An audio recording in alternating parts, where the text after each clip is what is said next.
नमस्कार। आज मैले तपाईहरुलाई घरमै चिकन मोमो कसरी बनाएर खाने भन्ने तरिकाको रेसिपी लिएर आएकी छु। चिकन मोमो बनाउनको लागि हामीलाई चाहिन्छ अलिकति चिकन किमा, अनि अलिकति प्याज, अलिकति धनियाको पात काटेर राखेको, अनि अलिकति अदुवा लसुनको पेस्ट, अलिकति गाजर, अनि अलिकति मोमो मसला।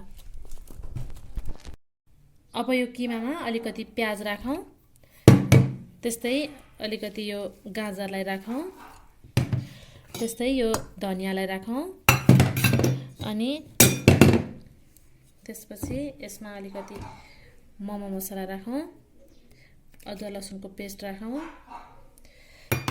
जिरा धनियाको पाउडर थोरै राखौं, अनि स्वाद अनुसार नुन राखौं र यसलाई राम्ररी मिक्स गरौं। अब यो किमालाई झान्नको लागि एउटा भाँडोमा तेल बसालौं। त्यसपछि त्यो तेलमा अलिकति मेथी फुराउँ। अब यसमा अलिकति बेसार राखेर यो किमालाई झानौं। यसरी झानिसकेपछि यसलाई राम्ररी मिक्स गर्नु होला एकछिनसम्म। त्यसपछि मोमो पकाउने भाँडोमा 2 लिटर जति पानी राखेर उमाल्न बसाल्नु होला।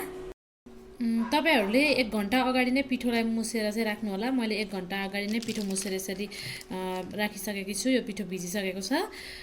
त्यसपछि यति जति पिठो लिएर यतिको गोलो बनाएर यसलाई बेलेर रोटी बनाउनु होला। त्यसपछि मोमो स्टिम गर्ने भाँडामा चाहिँ हल्का तेल लगाएर यसरी यो तेललाई चाहिँ जताततै यसरी तुर्याएर बनाउनु होला। यसरी तेल लगाएपछि मोमोहरु यसमा टाँसिदैन र राम्रोसँग उक्किन्छ। यो रोटी बेलिसकेपछि यसमा 1 चम्चा जति किमालाई राख्नु होला यसरी, अनि त्यसपछि एक ठाउँमा यसरी औँला राखेर यसमा यसरी यो उस बनाउँदै फोल्ड गर्दै जानु होला। यसरी यसलाई यो मोमोको भाँडोमा, स्टिम गर्ने भाँडोमा चाहिँ यसरी राख्नु होला। यसरी नै अरु पनि बनाउँदै जानु होला।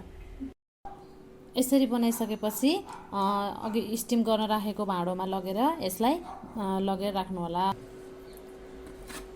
यसलाई राखेर अनि यो भाँडोले ढाकेर यसलाई मिडियम फ्लेममा चाहिँ 10-15 मिनेटसम्म पकाउनु होला। मोमो बसालेको पनि 15 मिनेट भइसकेको छ। अब यसबाट मिठो बास्ना आउन थालिसकेको छ। अब एकचोटी यसलाई चेक गरेर हेरौँ है त।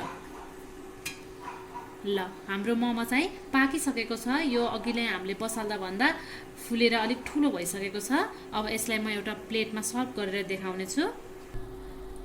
तपाईहरुले यो मोमो टमाटरको अचारसँग खान सक्नुहुन्छ।